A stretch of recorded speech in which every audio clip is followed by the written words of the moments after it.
Oh, Oh, there we sure. go. Yeah, we're live, baby. Yo, what's good, everybody? Yo, coming to y'all live and in color. And we thank y'all for tuning in. You know what I'm saying? And this is the In Your Face show. And I'm here with my main man, Jose Manuel. Take it away, my brother. Yeah, how's it going, Daniel? Thank you for inviting me to your show, man. What's up? Well, thank you. Awesome. Very awesome. Go ahead. Introduce yourself, my big brother. Well, man, Jose Manuel, what can I tell you about me, man? Well, I love action movies, man. I think in a nutshell, that's the only thing that I can say, and that has driven me into doing a lot of different ventures in different places, and I've taken it, like you could say, seriously.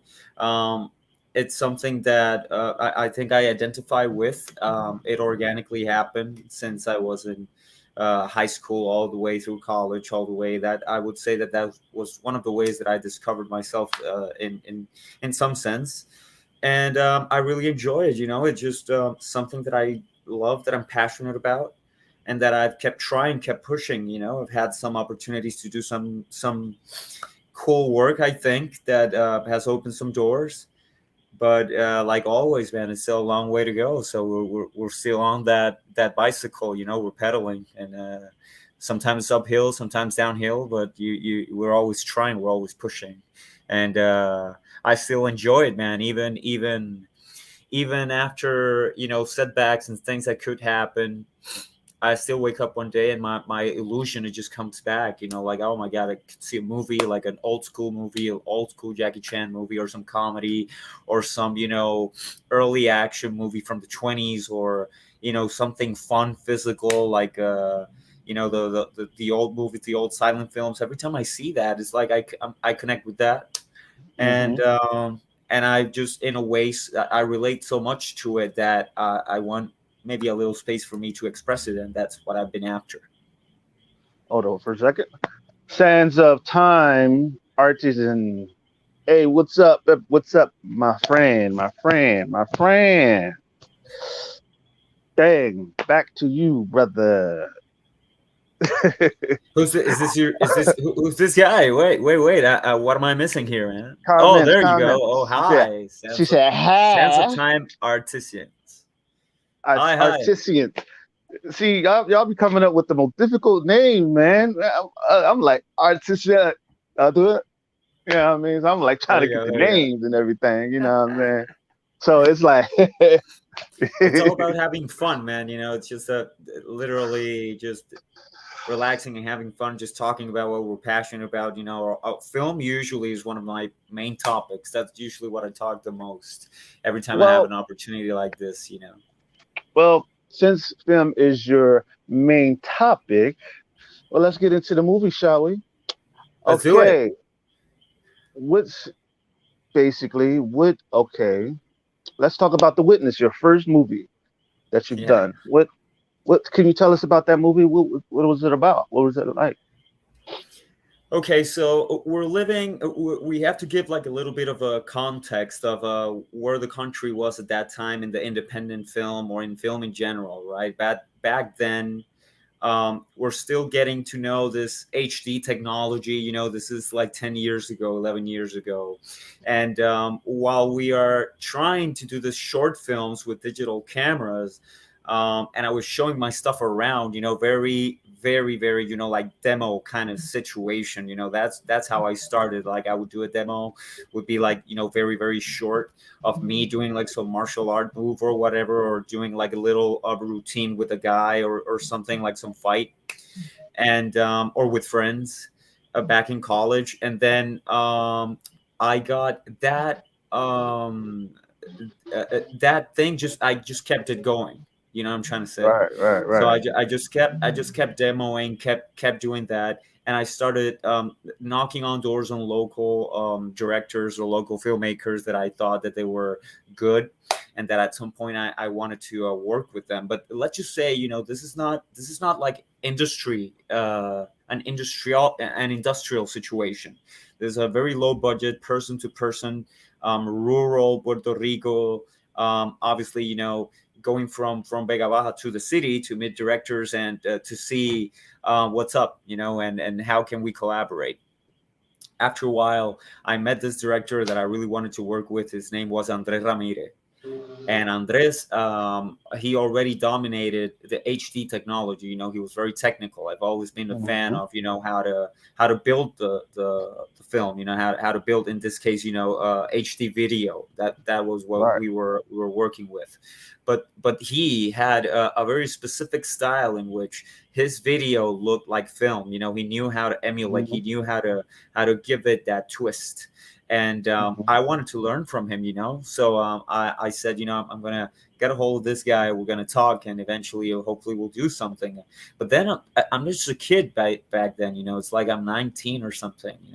And but I'm really doing this in a way you could say naively. Like probably I really think that this could be like something that I could do, but I didn't have like a huge plan behind all of this. I just knew that I loved it. And Well, I, yeah, go ahead. I was going to say something. Go ahead. Go ahead. But no, go no, ahead. no, Go ahead. no, by all means, just say it. But what I was going to say was like I wanted to be on the big screen. And back then, the theater situation, the theater, going to the theater was still like, you could say, like, artistically, one of the goals that everybody would have. Now everything, technology just changes, and people just go directly to the streaming situation in order to watch their films. But back then, I wanted, to have like a small release local here in Puerto Rico. And when we did The Witness, it was in response of a short film that we did that was quite popular. People say, "Oh, this guys, they're doing like this action sequences. They look good." Different than other things here in Puerto Rico. People usually don't do this practice. And I really wanted, to do it. So I just took the chance, but it was really like taking the chance. And since back then we were publishing on the internet mostly, right? But the internet was not what is nowadays. Back then, nobody was really looking at the internet, only a few people. It was more like a niche thing. So Right. when we posted things, we really weren't as exposed as nowadays. Like, everybody right now goes to the internet. Everybody projects on the internet. Everybody presents themselves on the internet, and it's so different from back then. Back then, it was like, oh, I will express myself in this small place, and only a couple of people that get it will see it, and that's where I'll will get to know myself a little bit more, like that, because I've always, from when I was in school, I've always been like kind of shy.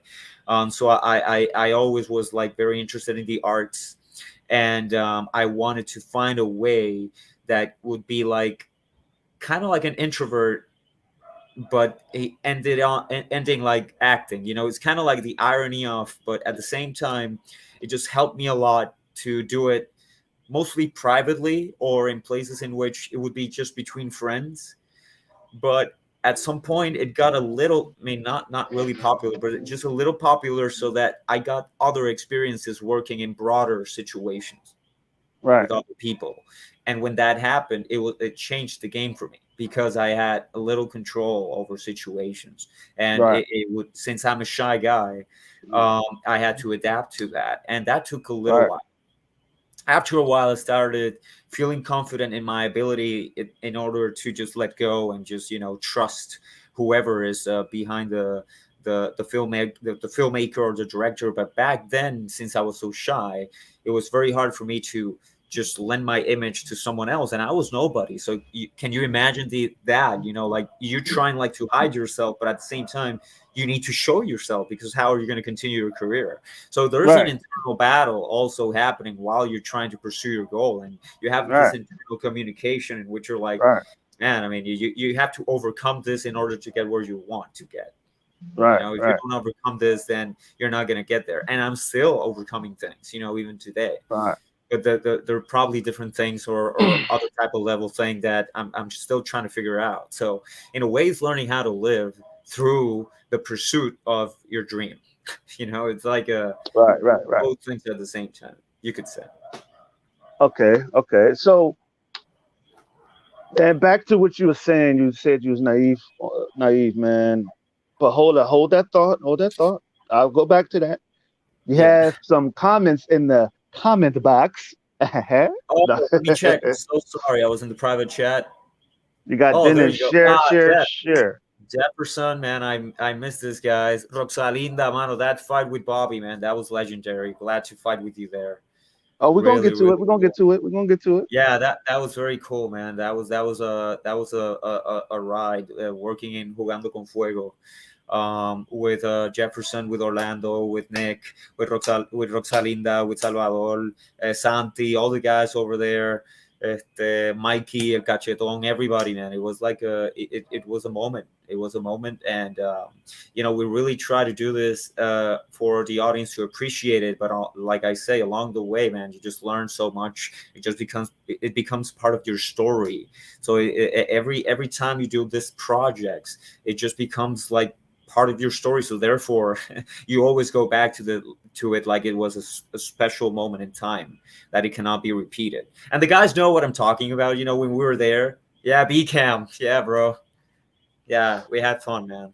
We But had yeah, fun. like what I was gonna say, man. Like BCam, I don't even know what That that was, is. I think it's oh cool. no, no, but no, no, no, no, no. I want to make you a part of it. It was when we were in Tijuana. So Jefferson and I we were in charge of a little B unit. While Nick was shooting some stuff, we were shooting other stuff. So we were more like the B cam. We divided in units like that for a while, and it was very cool that Nick trusts us like that. And it came to a surprise that then afterwards, when I started working with Jeff, it was like second nature. We were always we're having this redundancy, thinking about the lenses over and over, like remember this, remember that. We make like a little system. Then eventually, it was fun, man. We got a chance to create and to bond like that, and it was very cool. It was very cool. I talk like a Well, parrot, man. I'm sorry. it's okay. It's okay. But yeah, like bro, like when you say that you was naive, man. You wasn't naive, bro. You was a guy that was just trying to follow your dream, man. And when it comes to following your dream, sometimes you don't have a plan. You just went to the water and just go for it. Totally. And that's That has see, been. See? and that's the thing that people need to do nowadays. Just go Totally. in and stop Totally. worried about the plan. Just form your plan while you're doing it. That's the way I did it. Shit, I Hmm. put the whole crate before the horse. I put all the horses before the farm, all the hay and all the cows, and I put it all before everything, man. And you know You, what? I you bet on have to, man. myself because You have I bet to. on myself There's no because that other way. There's no other way. yeah, yeah, because in this industry you can't depend on nobody. And what I mean by You that could say. is ain't nobody You going always. to go ahead. Yeah, yeah, yeah. No, no, I know, I get you. I get you. I mean, in the end, you really have to depend on some, but you really Right, have to really like pick this people, and it just becomes something that it just happens, man. It's like a synergy. Sometimes you try to build a little team, and then while you're doing that, you realize that you're not connecting, and then everything. I usually am very communicative. That's one of my the most important things for me, to well, be open to say how you feel. And when you don't connect, it's like, hey, nothing personal. You move to another type of crew, and that's how you find your own people with your own same interests or right, same time of set goals. It's like the artist's way, like creatively trying to find uh, a way of speaking to the right people, a way of finding the funds or the right situation in order to build the artistic work. It's just finding a way, and sometimes it doesn't happen like that. It right, just takes right, time in order to, oh, right, this is not working, let me reassess it. It's like driving a right, car, and around a right. bunch of bumps. Right, I get what you're saying, and that's how things work. Because you also got to understand too, the people that's watching, that when you're building something, you have to have somebody that's more talented and more smarter than you to do Totally. certain things. Because if you don't Totally. have that person right there, you'll just be trying to do shit all by yourself and trying to get And everything I have, going. but that's another thing. Like it just depends on the situation, and that's something that I respect. Like for example, when I did The Witness. Oh, and by the way, before that, I want to say hi to my friend Tarek, brother. Thanks a lot for tuning in, man. This guy's awesome. He There you has his own go. podcast. It's like his is awesome. Thanks for tuning in, bro. So yeah, so I was saying like when I was doing The Witness back then, I didn't have a lot of film experience, right?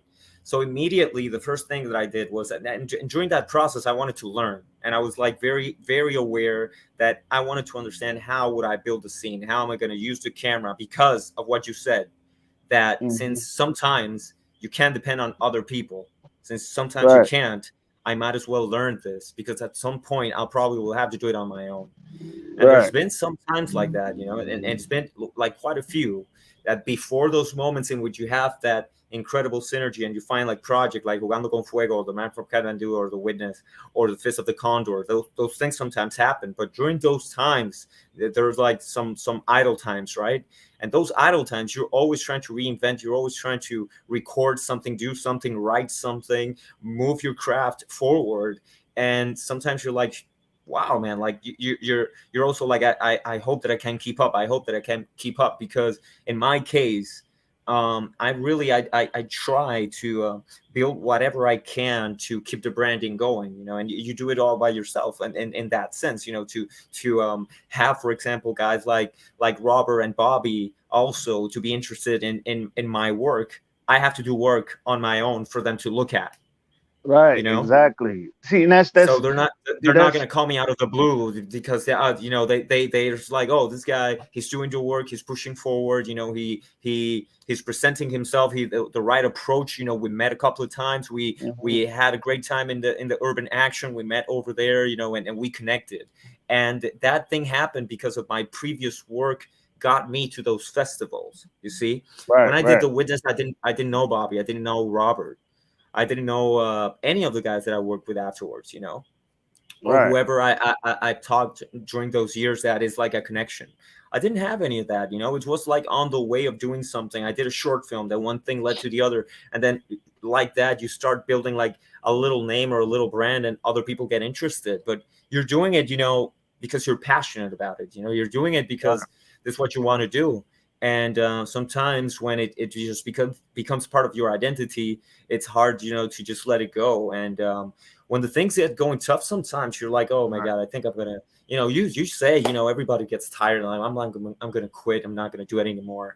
But then you're at home, man, and you're like doing what you love. That is, you come home from work, or you're just sitting down, that you're like, my happy place is creating.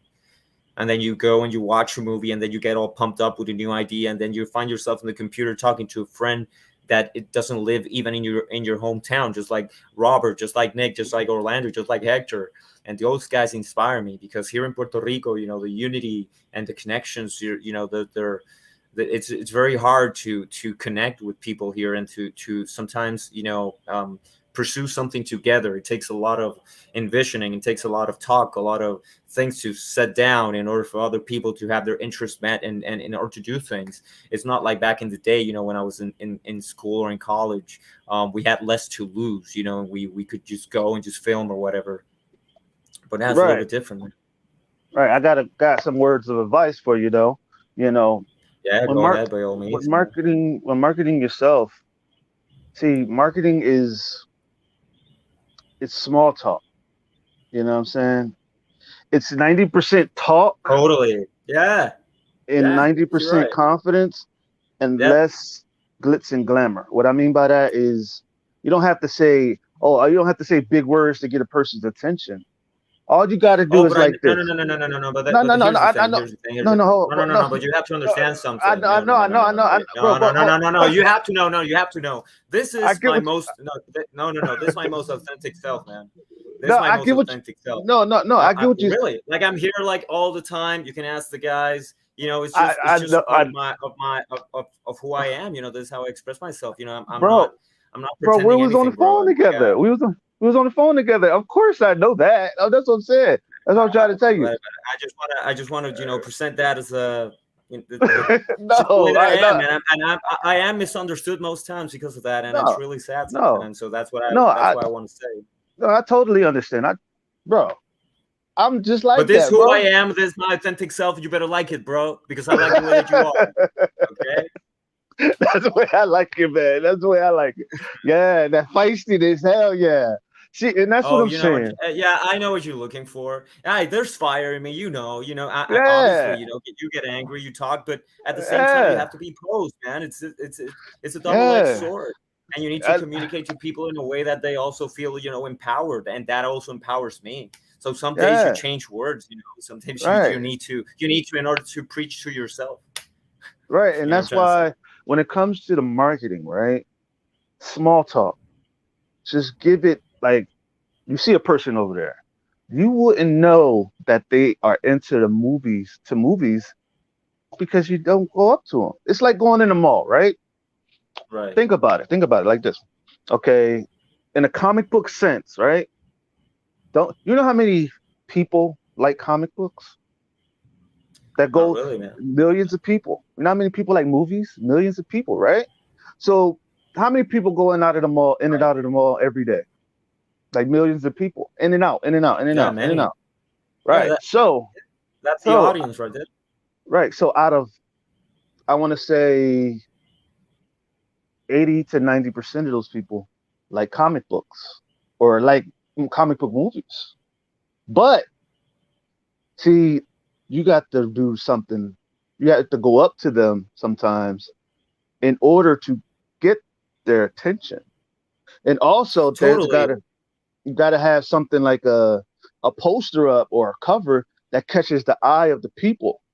Because if you don't Yeah, have yeah, something yeah. that catches the eye of the people, they're gonna walk right past you, and you might one day So have while a you're at child. it, this is my company, Swashbuckler Studio. So you can go onto my swashbucklerstudio.com page, and that's my little marketing spot right there, man. Yeah, man, that's what I'm saying. Like it's about basically just like what would you do if a child comes up to you and say, "I love your work," right? And say, I would feel and blessed right then and there. That's the first thing. I exactly, would be like, man, this exactly. is awesome. This is That is awesome. a potential buyer because he had his mom over there Totally. and say, "Mom, what you like this?" And you may have a mom come up one day and say, "Oh, I would like to buy this for my son," to inspire him or whatever. Right. That's another Yeah. buyer. You can Sometimes, also, no, totally. It's a business, right? At the very end, it is a business, and you have to sell the product. But at hmm the same time, it's like I don't want it to feel soulless in that sense. So sometimes no, no, it's I like understand. really hard for me, and again, like it's not like I don't do it. Sometimes I No, have to no, I know, embrace I it. I know. have to do the small talk. I have to go and say something, and I just hmm have to keep it real, get going, and go straight to the point. This is what I have, and this is my No, intent with yeah, it. I understand. I very But understand. but but at the same time, I because of the way that I am, and I'm not saying, man, like, this is just the way that I am, the way that I feel. And I feel that sometimes, that's just the voice that I have and what I want to express, and if people feel connected to that, that's awesome. If they don't feel connected to that, though, I don't really know how to be more authentic and more honest than this, Man, just you say, know. man, just say, fuck them. I don't give a fuck. God damn it. I know Say what you're how you trying to say. feel. Yeah, yeah, yeah, Shit. yeah. I know. But at the same time, I care. So it's like it's a double-edged sword, man. It's an upbringing. Yeah. It's a bunch of shit. It's a bunch of shit. It's a bunch of mental blocks that you also put onto yourself, and you're always growing. You're always learning from that. But I acknowledge it. That's what I'm trying to say. And when I Right. acknowledge it, I go back to philosophy, and that's how I start, talking to myself here, and try to give me like a constant therapy. That's how I call it. Every time I talk, and it helps. It empowers me, and hopefully it empowers other people. But it's Of not me course. just trying to be Of course. pretentious or any of that. And No, I no, really no, don't no, no. care. I I'm very understand. laid back, and the guys know me, and Yeah. I'm super down to earth. But I'm like a cat when it comes, when you want to. Hey, have you seen a cat when you try to Uh-huh. shower the cat? And it's like, so sometimes I'm like that type of person, and it probably doesn't seem like so in the upfront, but I am Right. a very shy guy, I am an introvert. So it comes to a point in which I'm like, oh my god, too much sun. Oh my god, too much outside. Oh my god, I have to go back home. It's like that type of feeling. But I embrace it, man. It's just I feel confident, and it's just part of who I am. And eventually, it's been changing, it's been evolving, and I am a different person than I was before. Because I also accept some of those things that usually I wouldn't accept. Right. Now that's what I'm saying. Like, it's about basically going for what you know, man. Pushing, overcoming the odds, overcoming the shyness, overcoming the being afraid to go out to the people. Not saying you're afraid. I'm just saying for I am. people that Oh, no, but I am. Why would I hide that? And it's okay. You know what I'm trying to say? It's no, no, okay no, no, because when I acknowledge it, I just cross the road. I know it now. When I'm not aware of what I'm afraid of, that's when I get like, I don't know how to overcome it. But as soon as I know, oh, I'm afraid of doing that, and right now, I'm scared of many things, and I am not afraid to say it. It's okay. It's no. I liberating, understand. and I wish I that other understand. people just feel the same. I wish that other people would have the sensibility. Yeah, sometimes I feel more confident, but my feeling sometimes I try that.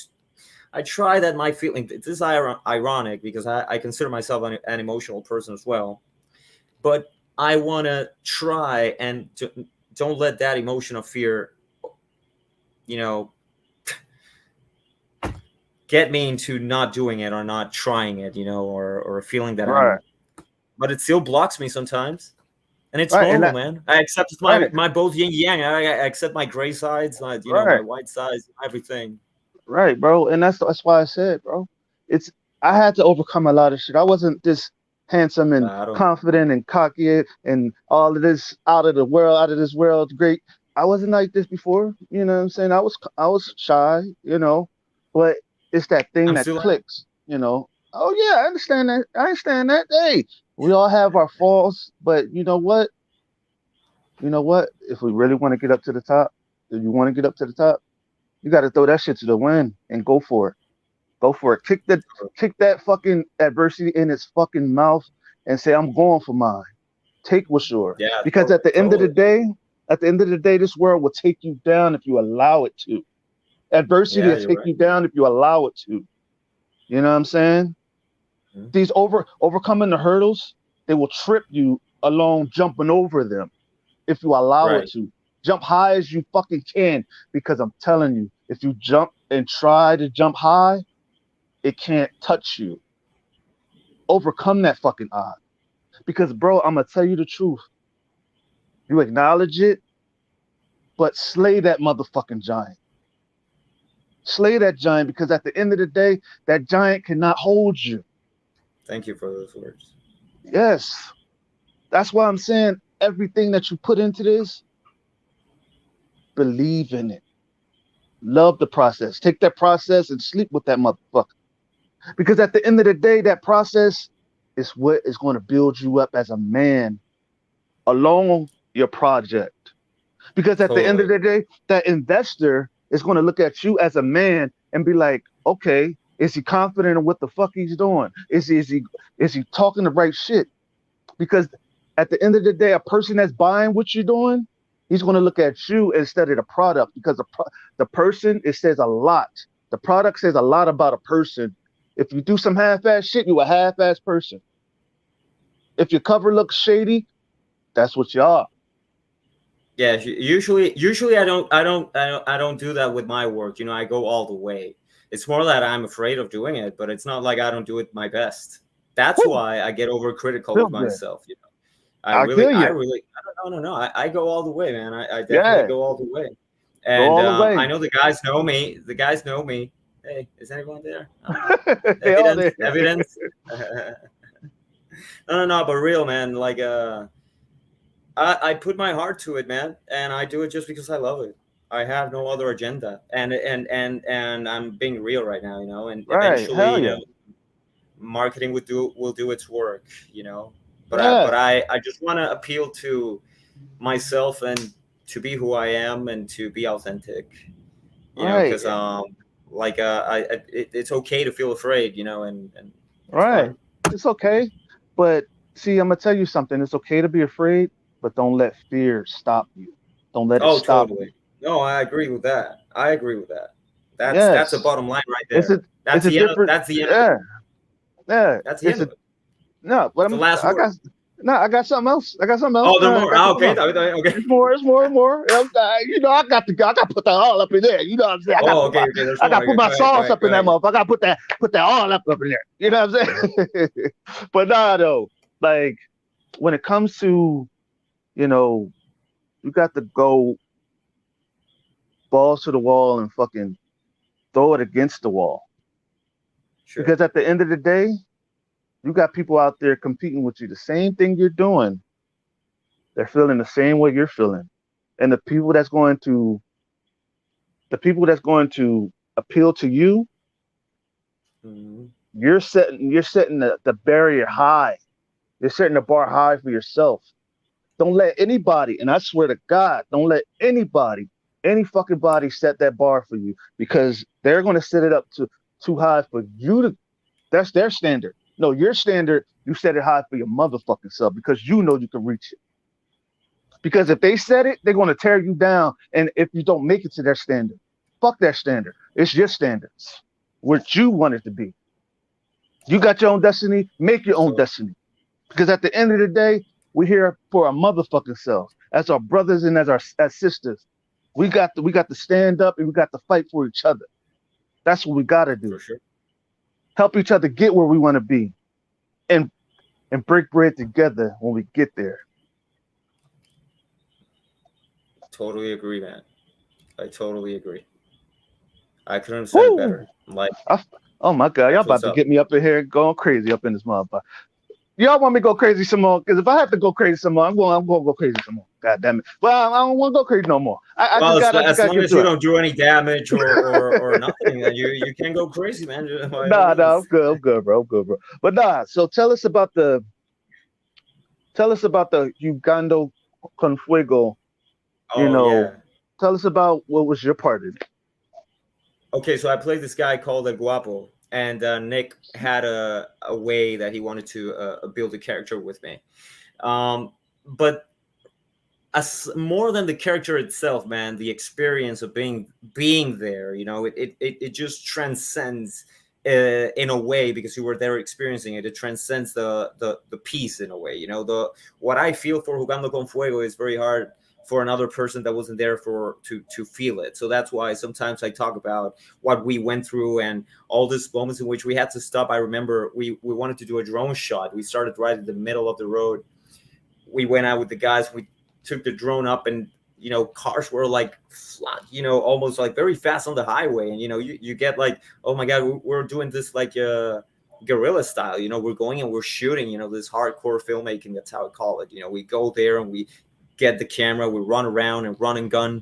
And it was very cool to see Nick do that with all of us guys, and to see Bobby, hopping on the lead character for that. I follow Bobby forever. I mean, he's a legend himself, and I was always eager to work with him at any given point in my life. We met at the Urban Action. I think it was 2017, 2016, Mm-hmm. something like that, a couple of years ago. But it's been great, man. Jugando con Fuego was a great experience, and spending time with my guy Hector Soria, man, I really love that guy. He's helped me a lot, also in my career. He's giving me opportunities. He's helped me meet other people. Also, Manny Ayala, another great stunt guy, man. He was the one who took me to the Urban Action the first time, and he presented me. Here's the thing, man. Here in Puerto Rico, I don't really have access to these things. Like if from here I need to travel or go somewhere in order to see this. And sometimes events like this, in terms of action, in terms of martial arts or anything related to this, is very limited. So when I got there for the first time, it was like a dream come true. It was like, I'm a huge fan of this thing. So Right, when right. meeting Mobby, meeting Vincent Lin, being on the Urban Action, it was a very big thing for me. It was like life-changing experience because I never thought that there were communities that you could connect to that would understand what you like or understand your heart. and I felt like I belonged somewhere, and that was very special for me. You know, Mm, mm. So about that, man. How did you feel going into that? Was you nervous or was you very just confident doing what you're doing?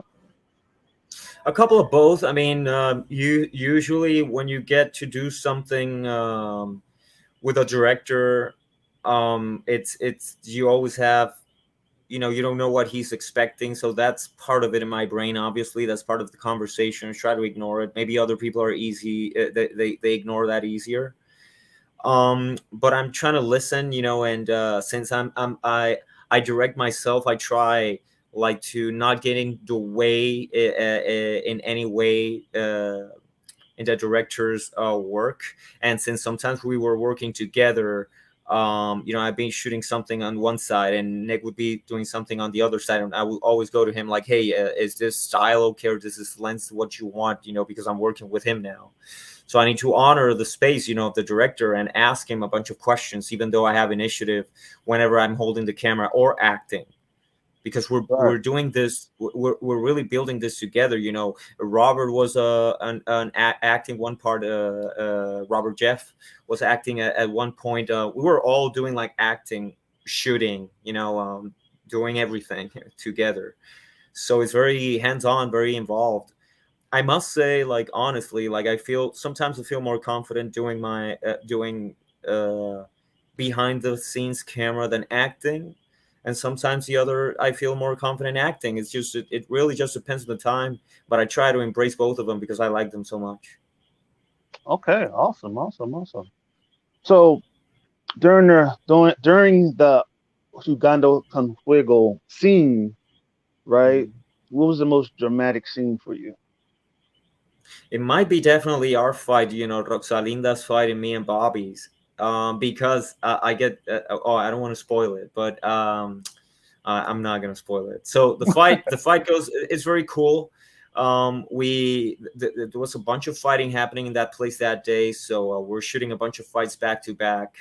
I remember at sometimes having a camera A and camera B, you know, doing different things, and I remember that part in which Orlando flew out in the air and fell into a table, and it was very well captured, you know, the stunt, and it took a lot of guts to do that. You know, everybody was doing like the best work they could, and then after that, you know, the fight, so you're like doing many things, and they're like, oh, I have to do the fight now, so we have to, you know, change clothing and go into acting mode now in order to finish those scenes and do those scenes. But it was really, you know, at the first, at the beginning, sometimes it's more like setting up the timing with your companion artist. And Roxalinda, it's an intensely trained martial artist. Bobby as well. I'm more of a screen fighter, stage fighter, right? So it's like I know how to fight for the screen, but they have a really on-depth martial art training. So sometimes the flow or the precision, I must say, because the timing and the dance sometimes is the same. That's what keeps me. That's what I can use in order to keep up with them. But in terms of martial skill, you know, they're experts, you know, it was very impressive to see all the Mexico and Tijuana people over there, Santi training all these guys, and looking at people that know real kung fu, man. You know, like really watching them, like they could kick your ass in the screen, but they will could definitely kick your ass on the street, and that was awesome. You know, knowing that they can do both, it's great. You know. Okay. Okay. Okay. So, what was the most out of all the movies that you've done? Mhm. Not What many. was Hey, shit. At least you done some, you know. Uh, Oh yeah, yeah, yeah. Proud of it. so, out of all the movies that you've done, what was the Mhm. most? What was the movie that was dear to your heart that you just get emotional every time you see it? Yeah.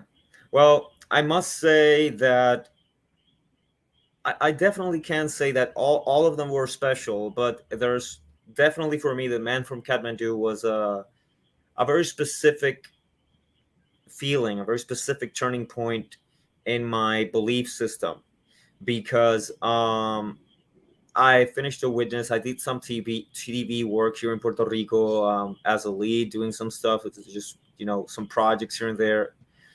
And then one day, I kept training during those years. I kept practicing with the camera, understanding lenses, understanding how to edit, understanding how to build better action sequences, or at least be ready if something happens. Maybe I'll be ready for something, but nothing was coming my way at that point. And then suddenly, one year, the director Pema, he writes and says, "Hey, I'm looking, I'm looking for a lead in an action movie.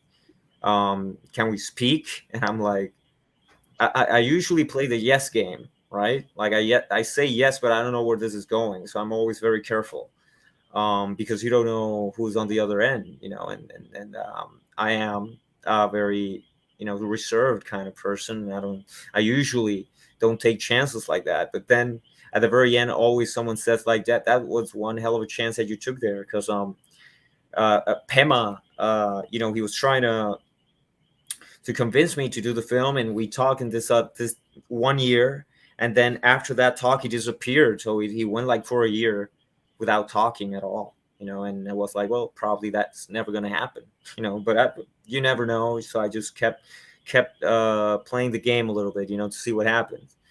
But then the next year, he writes to me again, like a couple of months before the movie was going to be started shooting, and he's like, "Hey, the movie's gonna start shooting in a couple of months. You want to do it?"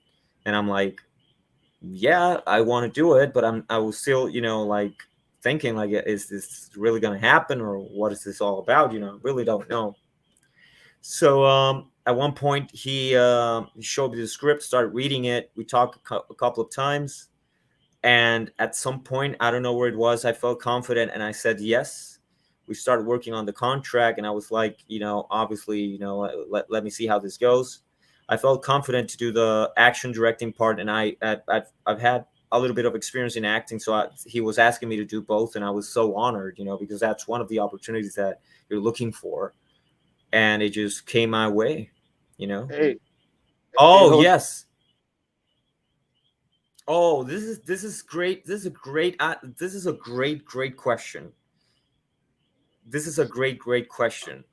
Okay, yes. I try to communicate honestly in my real life, in every situation. Like, what are we going through? I remember in Kathmandu, um, with Anna, the actress. I'm on the other side of the world, and I'm also like, this is also new to me, but I know that I have some skills in communication. I studied communication, so I'm like, let me use this, and I was walking with Anna, and I remember, Mhm. opening up. I remember I opened up at the very beginning, like I told her like who I was, and my intentions with the film, and I was very clear with what I was saying, with what I was doing at all times. And there was a moment in which, while we were working, I believe that Anna and I, by all means, man, we have the greatest relationship. Anna is one of the sweetest persons people I've ever met in my life. She's great.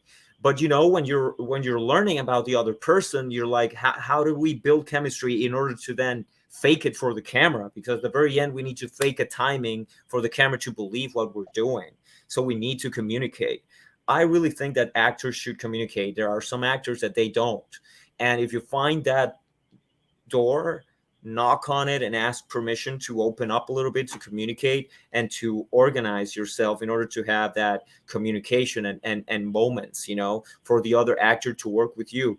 Because if not, it could definitely, it wouldn't work. You need to communicate, you need to talk to the other person, and the other person needs to be able to listen. Right, right, right, right. So when it comes to being a actor slash director, was there ever a time where you had to do both at the same time, where you had to do both jobs?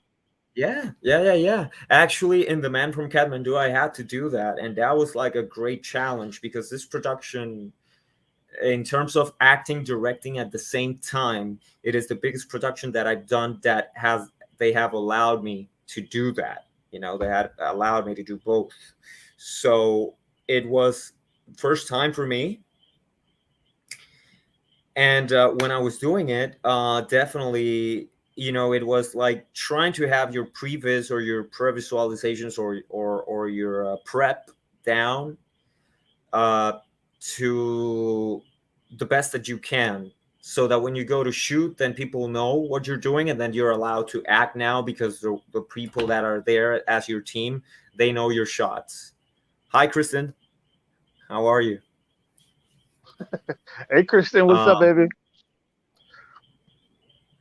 so that's it. You just need to prep, man. And before, I used to improvise a lot. When I started out, I really learned a lot from Andres. I learned a lot from Andres. I learned a lot from Gil Sanabria, who is one of the who plays the opposite antagonist in The Witness. I learned a lot, man, from all of these artists during the day, and I just eventually just started making my own thing and just picking pieces from everywhere. True that, true that, true that. So when it comes to your art and the movies that you've done, Luis Orlando Cadelaria Rio. Where's Orly? How are you? Míralo ahí. Brother, how are you, man? So nice talking to you again, man. Este Orly, man. So it done messed up my word. But yo, so when it comes to like the tell us about the movie called The Man from Kathmandu. Okay, so we did this movie like after that year passed. Pema writes to me again. I say yes, but then Puerto Rico goes through this shit storm, man. It was like this huge storm, and we ended up, being without light and power for months, and we had a but I get a chance to actually act.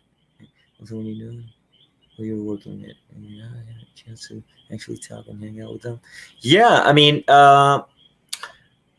when there's that connection, I like it. Depends when I'm casting things on my own, then I usually, people that align with my vibe, because that's what directors do in the very end. They're hiring people or bringing people in for a work or a project because they think that they will connect and it'll be easy to communicate with. You have to also be aware of that.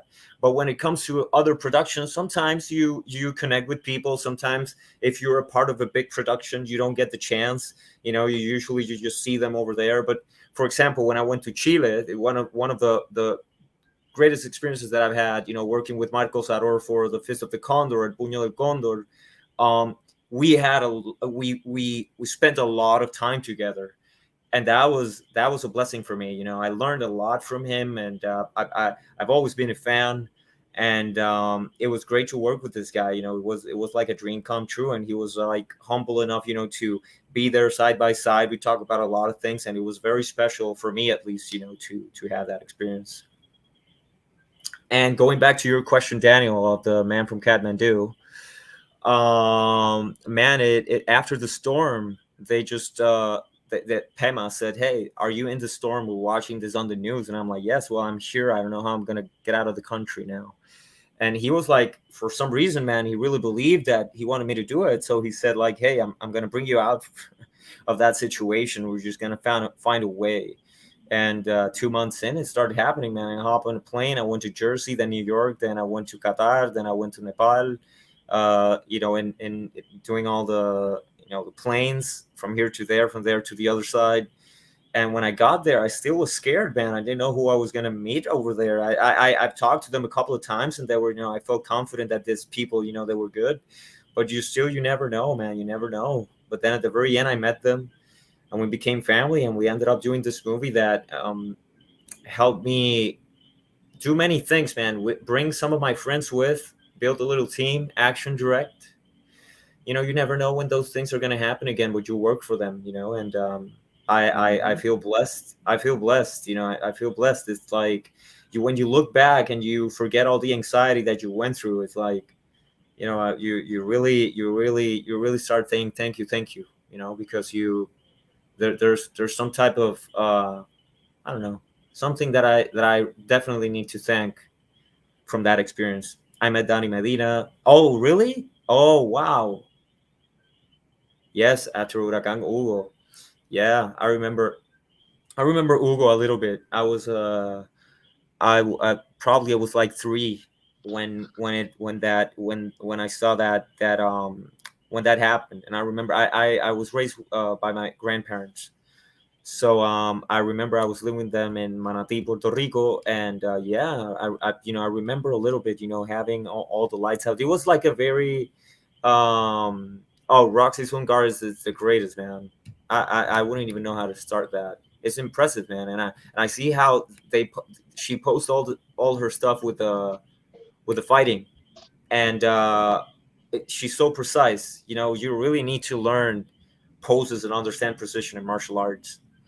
But going back to Maria, that was the hurricane that I had to go through. So it was like a similar situation than that, like Hugo back in the day, similar situation. But I was like, I'm not gonna do this anymore. I saw myself like watching a Jackie Chan movie, like, what am I doing? Like, I thought that I was like wasting time. And then suddenly, that call came in, and he said like, "Hey, I really want you to do it." And the opportunity came, and I think that I got that chance, and I'm very grateful, man. I don't take that for granted, like, at all, at all. It's surreal sometimes. It's surreal, some of the things that I've done. Even for some people, I know that there's a bunch of people that I follow, man, that they have, amazing situations and scenarios that they're in, and they're working in big Marvel movies. They're doing all this stuff, but um, I also, have I take a space, to acknowledge what I've done also, and to feel grateful for that, because it's been part of the story. Awesome, awesome, awesome. So during doing Kathmandu, was it a very what was the most trying part at doing Kathmandu? The most what? I'm sorry. Trying part, like the most challenging part. Difficult. Well, we needed there's many things that I before I didn't work with, like a very specific time frame in order to do something. Like, it was like I needed to be objective, and I try to organize myself in a way that I can communicate to other people what I'm doing in order for them to feel safe in trusting me, right? So Right. I try to have, every time I do the previs, I edit it the same day. I show it to the director. I ask him if he likes it. If he approves, then I continue, through that same line. So I need to be objective, and I need to show it. I need to show it fast, because we have a time frame, we have a budget, and those things, they could get you a little anxious. But at the same time, one of the things that made me feel comfortable was that the team was very supportive. Pema was very supportive. Angel Vasquez, who is the cameraman and director, the cameraman during the fight sequences, and we worked with the DP Carlos Medina to set up all the shots, right? But the movements of those camera angles, and the dollies and the compositions, recompositions, we did of the fight sequences were done by us in the previous. So Angel, since he understands the style that we're going for, he was the one that did, the all of the actions. That you did like Bobby, his mug. Yeah. Oh, thank you, man. Thank you. Thank you so much. I salute you guys. It's been so welcoming to feel part of a tribe, man. Then again, like, I keep stretching this, because I want to, I want to express what's important to me, and what's important to me is the fact that you guys have helped me feel like a family, and place something that from where I'm from is a little bit alternative, and have a voice and have a place, in order to just go and enjoy talking about Bruce Lee, talking about Jackie, talking about the old days, all this anecdote, Bobby with Samuel, Bobby with Jackie, and Robert Jefferson always telling me, oh, we went here one day and Bobby met this guy and I was there with him, and walking through Tijuana, man. That's what this is all about, and through my life, those experiences that you will never get to have if you wouldn't have started to do this in the first place on your own. So that's why it's surreal. I started doing something not knowing where I'm going to end up, and those things started happening, and that's why I know that anyone that sets their heart to do something, and if they really believe it, regardless of their fears, man, if you try it, you can. That's what I think, at least, humbly speaking. Right, right, right, right. So, where do you feel things can? What do you think things? How? Okay, let me force. Let me straighten out my question. So, Good. when it comes to action films, do you Hmm. think they evolved, or do you think they're still the same from way back? Hold on, before you So say, this is just a matter of hold on, there's more. before you Okay, get to that gotta go. question, I'll be right back because somebody's at the door. I'll be right back. Okay, what do I do? Just hold that thought. Hold that thought. Hold that thought. Hold that thought. Okay. Well, if you guys have any questions, that now's the time. By the way, great questions. Loved everything, and thank you for tuning in, guys. Really means a lot, to share this little talk with all of you. It's awesome.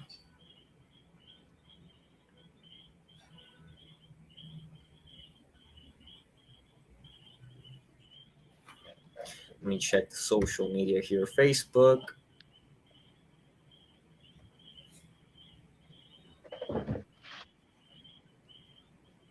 Oh, You're sorry back. about that. Sorry about that. There you go. It's okay. It's okay. So yeah, yeah, yeah. Wow, Um, that's a great question, man. Who do I want to work with next? I really would like to work with Andy Longuyen at any given time. We talked a couple of times. Um, the guy's amazing, and every time I see his work, it's like, wow, man, inspiring. He's done his own films. One of them called a Kung Fu Warrior. You can hit it up on Amazon. Is there? It's a very cool movie. With great action, with it is old school action, like what Daniel was asking me, like, do you like the old school or the new or the new stuff? I think it's just a matter of taste, and you have to mix it up sometimes.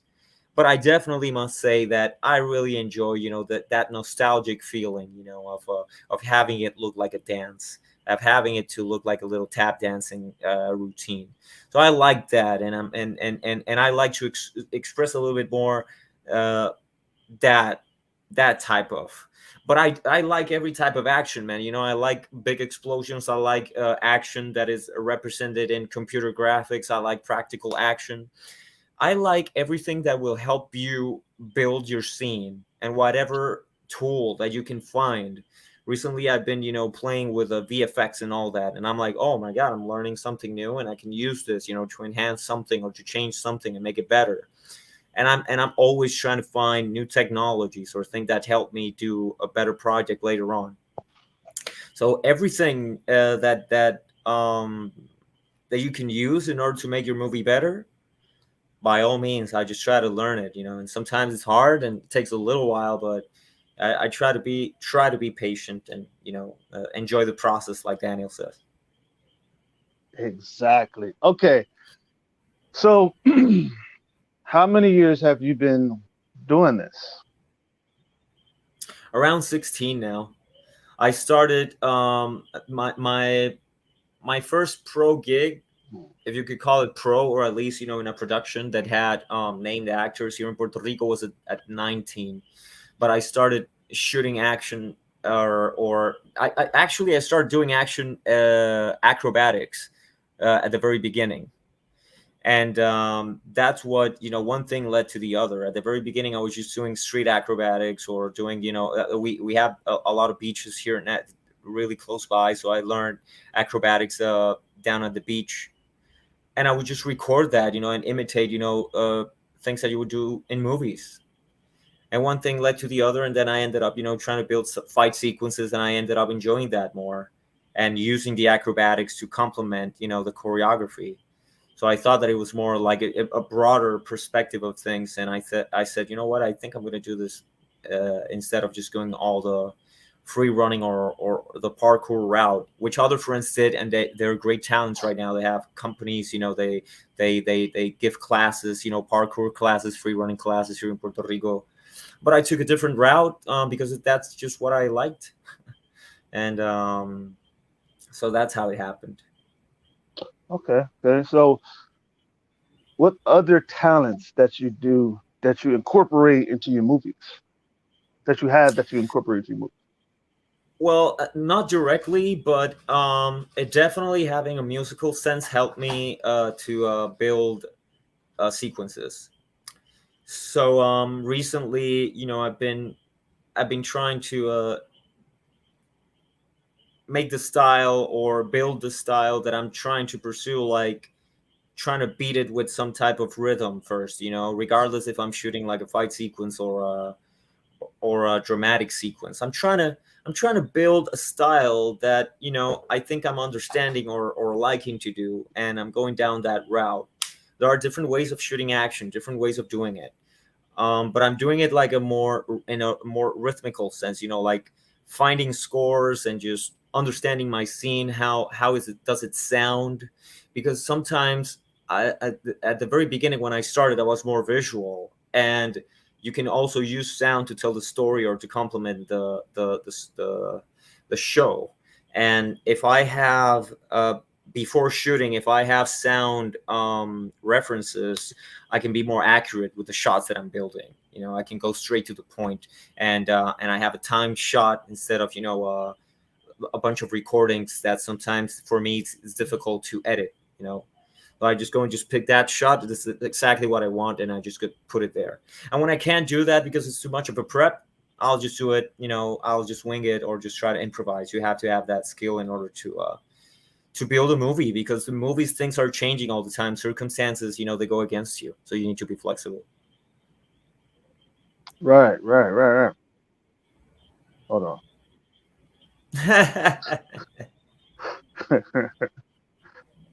So, bro, like, man, do you ever get? Do you ever do your all your stunts, or do you have a stunt double? Oh man, I usually do stunts that I can do. That's the first thing, and I try to do some things like I know that I can do that. So all the things that you've seen from me, it's me. But then again, when it comes down to it, and you see how much talent is on the internet, what I'm doing is just a little routine that it's really not incredibly impressive. So I use my skill to the extent that I can express something authentically, and I try to create with that a moment that it feels special or entertaining, whether it is jumping and doing a wall flip and it's like, I can do that, or jumping and doing a front flip and then kicking and then saying a line, then I can do that. So I just try to limit myself to my ability, and I try to push the boundaries sometimes in of the combination of the moves. Like, hey, how about me saying something and then the camera move this side, I jump, then I go over, I do a flip, kick you, and then I say another line and the camera pulls back, and that then the routine becomes the interesting thing. What you created instead of the difficult move or the martial art move that you're doing. So I'm exploring more of that. I did a lot of that in Kathmandu, I think, and I feel confident doing it, and it's the route that I've been trying to take, and and try to build action and be creative free and learn.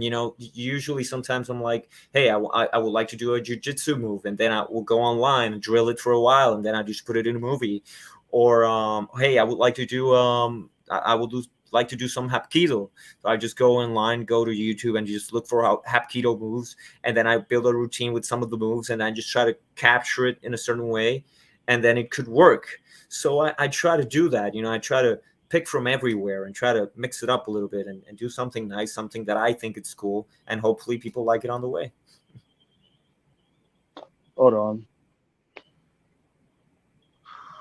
Wow, that's a great question. Like here in Puerto Rico, usually, since here in Puerto Rico at that time, and also today, but at that time we're mostly influenced by the U.S. culture. I usually look at movies that were shot in New York, or movies that were shot, in all these places with skyscrapers and all that. We didn't have that, so all the stories that you would build would be like around a set that you wouldn't have. But recently, I think that I've tried to change the perspective and look at Puerto Rico like what's the story that Puerto Rico is telling me, and I put myself in that position, and now I start looking at sets differently, and I found out that there's a lot of places here in Puerto Rico that I want to shoot and that I haven't done it yet. And that's what I'm be working right now, and in a project that is geographically driven.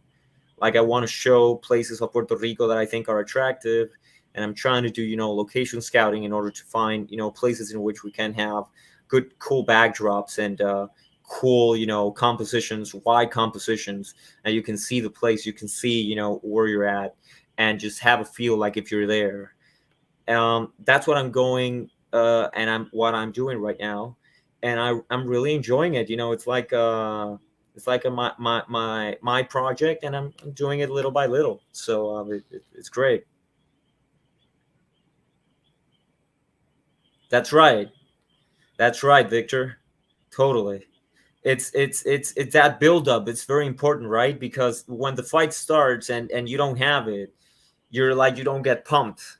And right now I am like learning more, and I feel like I have a clear idea of how to do it, but then I have to also build the opportunity to express it. And I've been like getting better at that slowly, and being more aware of that slowly, and having where to just stop, and having that timing of going back, and changing the intention of the scene in order to make it more interesting. Work with it like it's like a little song, instead of only like images. It's like images also carry a rhythm or vibrations. And since I'm aware of that now, I want to use and do more of that and see where it takes me. Awesome, awesome. Hold on, hold on. Thank you, Robert, man. It really it means a lot. Oh man, tell a joke that way. Oh my god, I remember we were there in Tijuana. Hold on. We had a great time. Espérate, I'm trying to think of something así específico, brother. I just remember laughing a lot at that night at the karaoke with all of us, talking about everything, and having all of us guys goof around over there, and really feeling that you're doing what you love, and that's what matters. That's not a joke, but that's how I feel, man. Hopefully, I forgot the punchline. The food in Tijuana, Kristen, or in Puerto Rico? I love Puerto Rican food. I'm gonna tell you the truth, man. That shit be so good. I Jeff, grew up I have to work. eating I have to work on my punchlines, man. I'm out of practice. it. I grew up eating that bad shit. Yeah, man. Arroz con pollo aquí en Puerto Rico is a huge thing. I like it. We have pasteles, mofongo, lechon. I know Orly's likes the Puerto Rican food a lot. Puerto Rico, sí, mano. Pasteles, arroz con pollo, mano. Oh, mofongo. We have a mofongo place right here. It's like Puerto Rico has evolved into having a fast food mofongo place. I gotta go there. I can see now So you done started something. you can go in the drive-through and buy a mofongo now. So before you couldn't do that. You need to go somewhere specific. I mean, all of the mofongo from the land here. When it's homemade, is usually has that Puerto Rican kick. But this place is good. So you can get a mofongo very close. Did you like it? That's awesome, right? Yeah, I love mofongo. I love mofongo with shrimp. It's awesome. Oh, that's awesome. Yeah, man. By all means, by all I means. I never Please. tasted mofongo, man. I never tasted it Oh, I before. know. Oh, you have to, man. That's something that you have to do. What Does it? have you tasted that you probably have tasted stuff that I haven't? You know, you probably yeah, what's the most exotic thing that you've ever eaten? That probably I'm like I've never had that before. Never ate. I always eat patelillos. Ah, pastelillos son buenos. Pero those al boricua, I've had that. But like, tell me something that you took somewhere and it's like, oh, and probably Jose haven't tasted that. You probably have something like that also. I'm sure. Um, Like some man.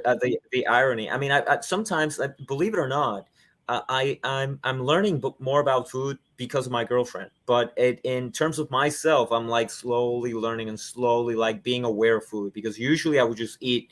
You know, usually I do eat whatever. It's like, oh my god, this is what I want, or I'm hungry. I'll just eat this, whatever, and I'll just go about my day. But slowly, she's been showing me a little bit more about here and this and making me more aware of food, and now I'm learning a lot more. So I've had here, some Indian curry sauce that she does is great. I had some in Nepal, so when I got here, she know how to do it, so it was great. And we also bond, like that in terms of food. So being in Puerto Rico, right? Hmm. Is it is it more of a city wide place, or is it more like an islander type of place? It's a little bit of both, but you could say that it still have that island feel, although we have some cities, but nothing compared, to the cities that back in the states. Nothing compared like that. Big skyscrapers, big cities. We have a bunch of cars and shopping malls around the San Juan area. That is where I live. Is more metropolitan, so there's more activity where I'm at.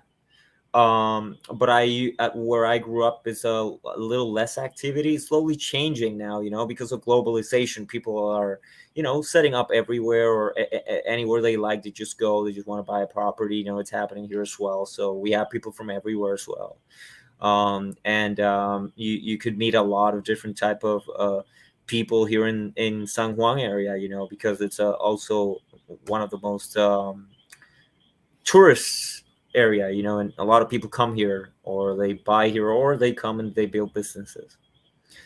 But yeah, it is very islander, but it has like a city kick some places, but it's mostly when you go to the central areas or you go down the coast, it's mostly beaches, and you will see like in every corner you will see like a way to the beach. Yes, that's right. Yeah, she knows Puerto Rico, man. That Kristen knows Puerto Rico.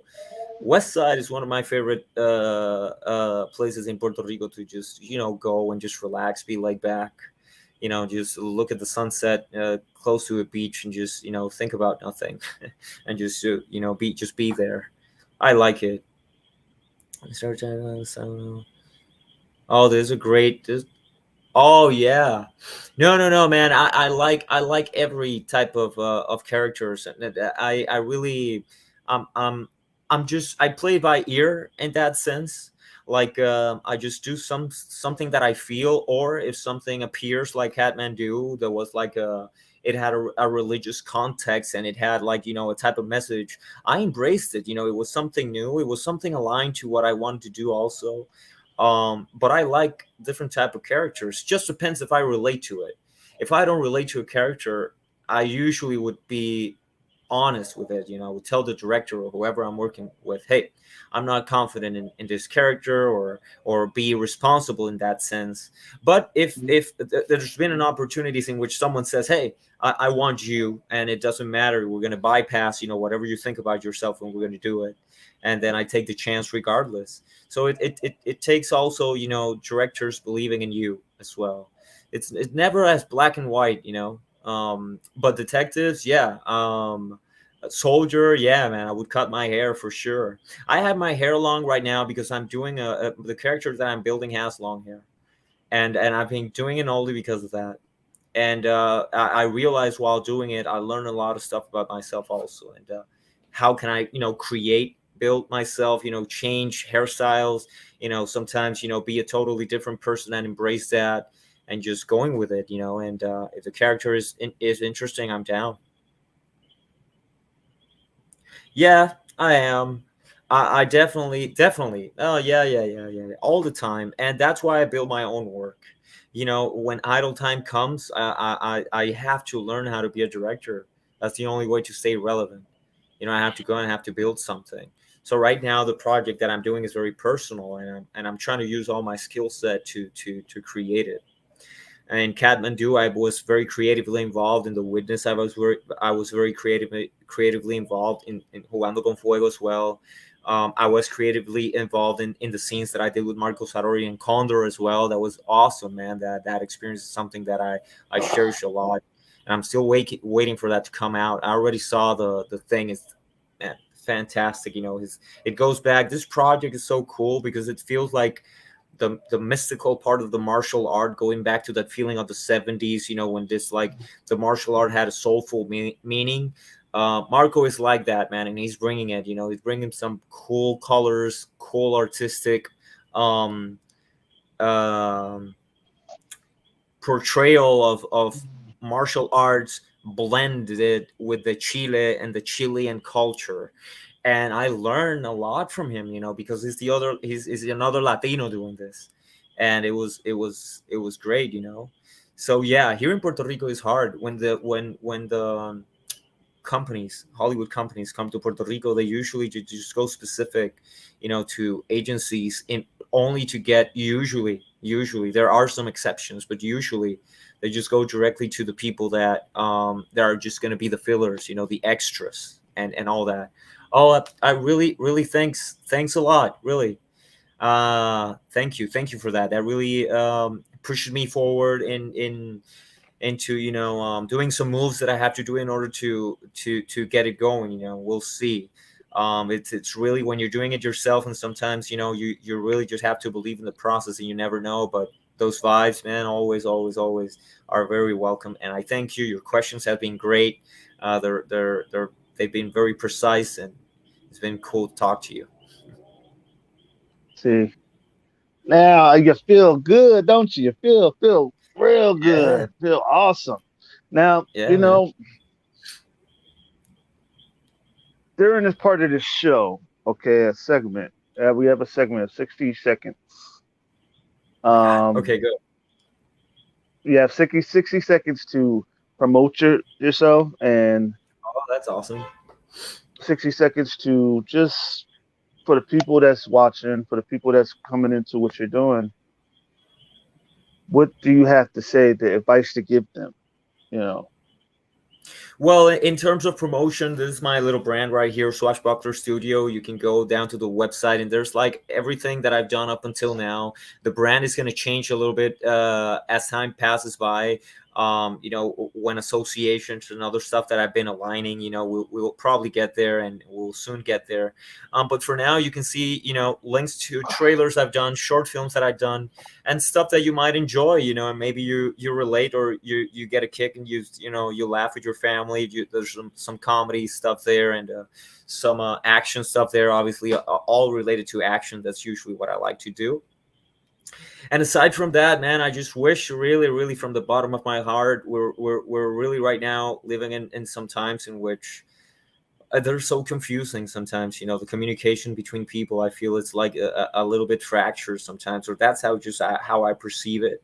And this spaces like Daniel is building here is cool, to connect with people and know that there's people out there, that are looking out, and are still interested. It's awesome what you're building here, brother. That I really thank you for that, for inviting me and being here on the show. well, thank you, thank you. And You're welcome. yeah, you're doing this is great, man. And the people, they're all pumped up, and I really hope, that when my next project comes out, I can share with all of you guys, and you can let me know what you think. And I'm really trying, to plan and do something that, I can build like a little train that goes consecutively from one thing to the other. And that sometimes take a little time, but I really want to, do a movie, and then, try to build a little business in which I can go immediately to the next one. So we're trying to build that. There's some opportunities now, people that we're talking to. We'll see.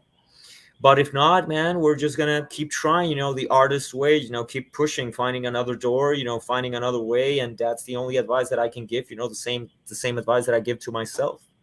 Like, if you find a block or something that it doesn't keep you forward, by all means look at yourself and see that we have power. And then Daniel has been kind enough to remind me about this, in some of my low times. So the other day when we were talking, we were praying, and he was very kind, to give me some good vibes, to keep pushing, because sometimes you really feel like you're right facing a wall. You don't know how to go around, but you have to find a way. You have to be creative, and use what I like to call, and there's a book about it, The Artist's Way.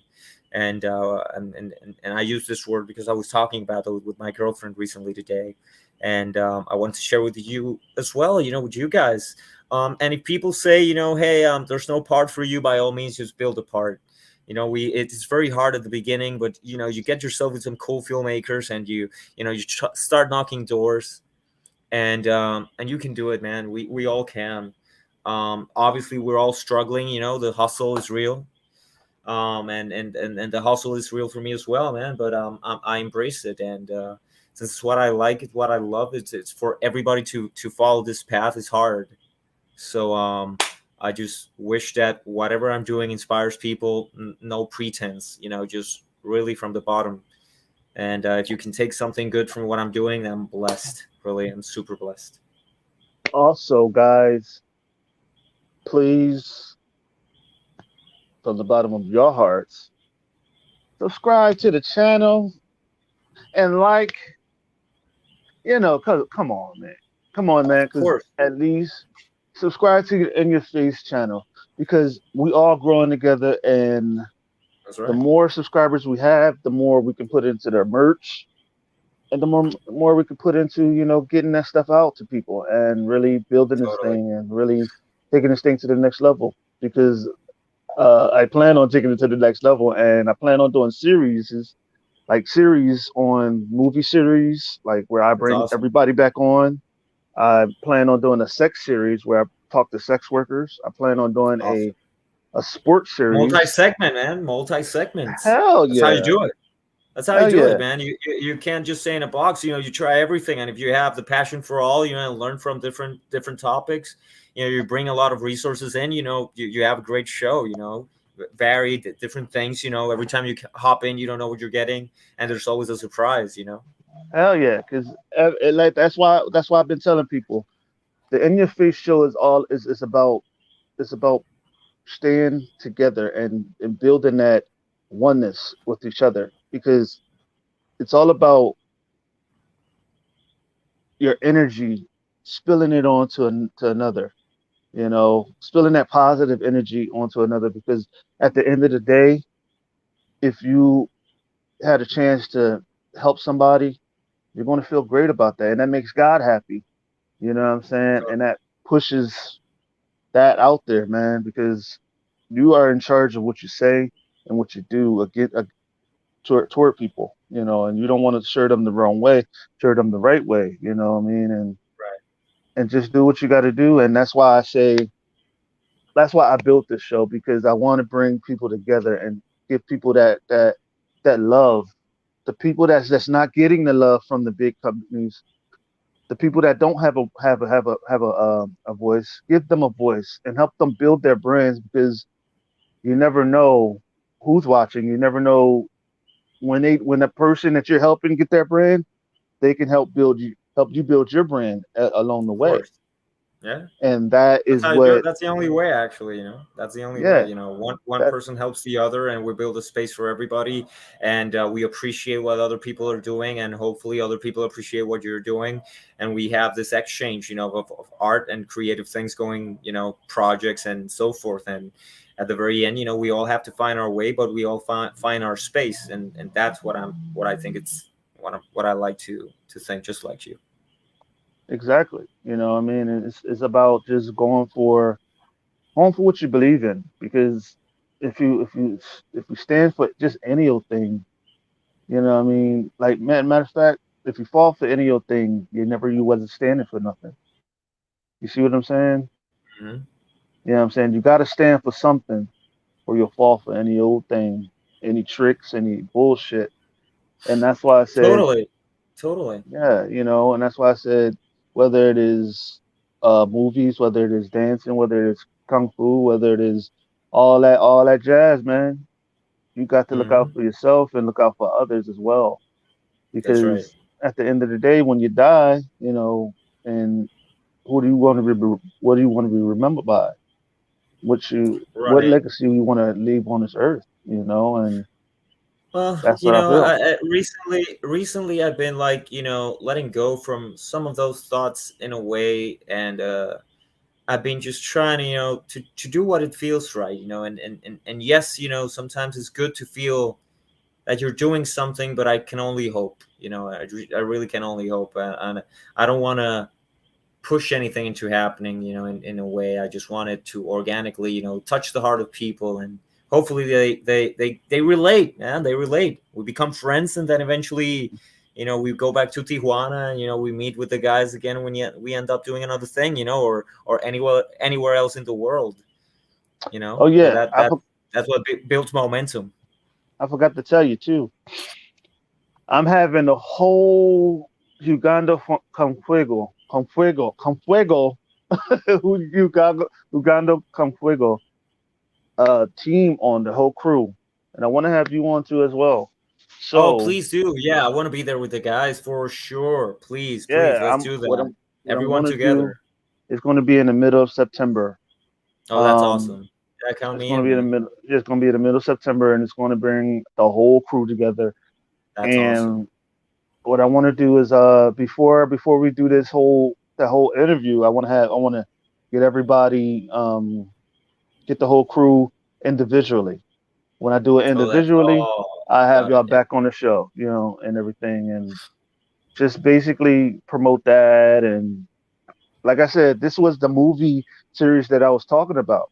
You know what I'm saying? Right. This was the movie series that I was saying, and I just didn't name it. But hey, might as well name the movie series. Hey, Yeah. I mean, two. I'm working on a sex series where Mhm. people can come on the show and talk about how do you satisfy your partner, how do you satisfy the person that you're with, shit like that. Oh my What's God, the that freakiest makes me shit? nervous. That no, that's I rated mean, R for me. at least you'll learn, something that you didn't, Well, it's not going to be something to embarrass anybody about. I'm Everybody. embarrassed already. I'm kidding, man. That's cool. It's good to be open about those stuff, and obviously learn. There are people that dedicate life, to learn those stuff, and it's cool that they're open enough to share it with the world, because some of us, we get a little nervous. So it's like, oh, if you start talking about it, then I may say something about it as well. Keep the conversation going. It's interesting, and everybody learns about everything in your show, man, because you bring in so many people in, huh? Hey, bro, the more we share this shit out, the more we all become known. Not just me, we all become known. We all become Totally. all getting our names out by just sharing it. Mm. In Puerto Rico, how can sex be R-rated? How can sex be R-rated? LOL. That's the best way of putting it. Oh my God. You really know Puerto Rico even down to the sex, huh? You're right. Totally, totally, totally. You're right. Reggaeton here, everybody's, moving, moving and twerking around and dancing and all that. I have to witness that, and sometimes I have to be a part of it. I can't be always against the grain kind of thing. I try to embrace it. And my girlfriend tries to help me with that in a way. But for sure, yeah, I still get a little bit shy, but I embrace it. I'm an open guy, but it's just fun to be like honest with how it tingles your body first before you're like, okay, I'm embracing it, because it's still there. See, I'm a visit Puerto Rico soon. Yeah, I'm telling you now, I'm Yeah, gonna go visit ahead, that bro. shit. Go ahead, go ahead. No, no, no. Vengan para acá, vengan para acá. Mofongo, arroz, pollo. You know how it goes. But yeah, let me do my intro and get us out this show. Well, that's all we have for y'all today, folks. For y'all who is watching, please subscribe to the In Your Face YouTube channel because the more we are shared, the more subscribers we have, the more we can build this motherfucker up. Thank y'all for tuning in to the In Your Face show, and we out. Peace. Bye, guys.